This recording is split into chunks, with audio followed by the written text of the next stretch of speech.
All right, in the last game we're gonna look at today, the unrated player, a young guy, was facing an expert.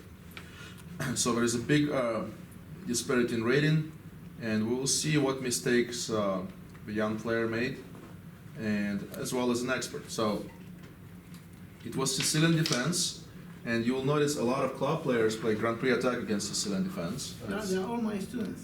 Seem to be very popular, but not just yours. Like I noticed in California, people play that, and even like books for beginners recommend that against Sicilian because the setup is relatively easy to learn. So black plays a6, a4, or a3 can be played by white. White needs to have a square for his bishop. And here, typically, black usually plays bishop e7, both sides castle. In this game, black played queen to b6, bishop e3, bishop e7. And so here, one mistake I want to point out is, again, as I mentioned earlier, you gotta always pay attention to your opponent's threats. And this type of thinking in chess is called prophylactical thinking. I myself working on this component of my game constantly. Always anticipate your opponent's plans if they're dangerous for you. Always prevent them. Always prevent any kind of activity by your opponent if possible. So, what do you guys think black is threatening to do here? Knight d4.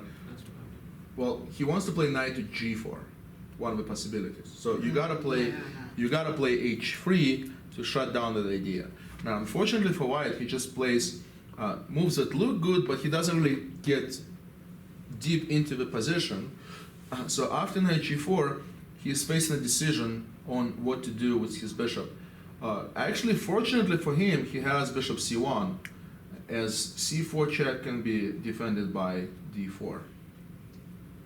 However, he plays bishop f2.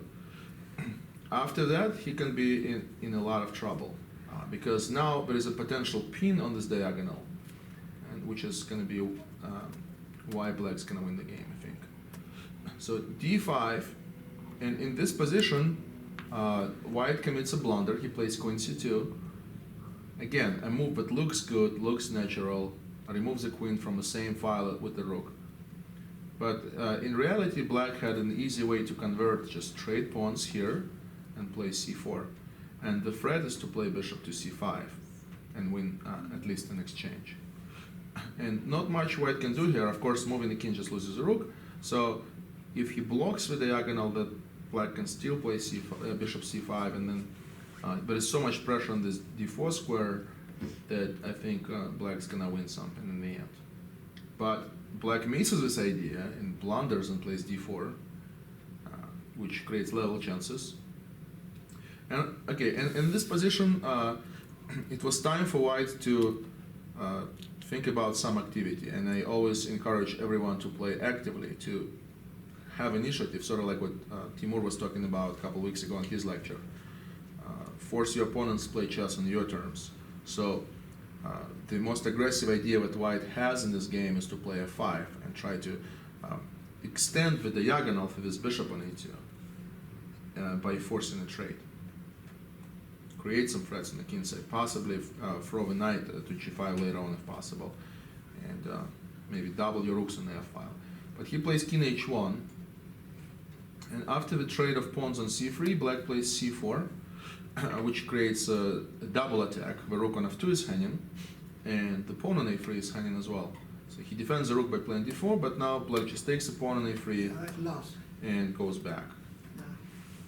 And he does play bishop b1, but unfortunately for him, this diagonal is closed. So there is no access to h7 pawn. And now black simply rolls the pawn with b4. And again, black misses a strong move, just knight takes d4, opens up the whole position. And black is up a pawn here, but more importantly, he has two bishops. And because of the open nature of the position, his bishop on b7 is a monster, his bishop on e7 is about to pick up pawn on b4. So what about, he has a very strong position. Well, go to that position, Mike. Mm-hmm. What about f5 now? Is it good move? Yeah, I don't think it's So you take this on. dangerous at all. So you take the pawn on e5 now. Yeah, to take on e5, can also probably play rook d8 as well. So something like that. Anyway, so after this move, after queen takes c4, again, the game is not so clear, because white got his pawn back, and here unfortunately white started playing badly. So you will see this a lot with club players. We lose sense of direction, as we saw with one of the previous players. When he didn't know what to do, he just offered straights. This guy just moves a knight to g1, basically undeveloping his piece. I guess he did it in order to place his queen on g4. Because you go back there. I think f5 need to be played. Yeah, Okay. something like that. You need to Like f5 there. you need to go forward, not backwards. And Yeah. knight g1 is a horrific move. So Queen, Grand Prix without f5 is not a Grand Prix. yeah, queen g4. He blunders the pawn and then blunders the rook and loses the game. So again, a lot. We can see like the mistakes that players are making, kind of like not paying attention to what their opponent is doing, not playing prophylactically, not playing actively enough, making tactical blunders, and then even a simple fact of sometimes players get to a position where they don't know what to do, and they start playing without any sense of direction. And when they face a stronger opponent that knows what they're doing, they end up losing games. Okay guys, hopefully that was useful to you.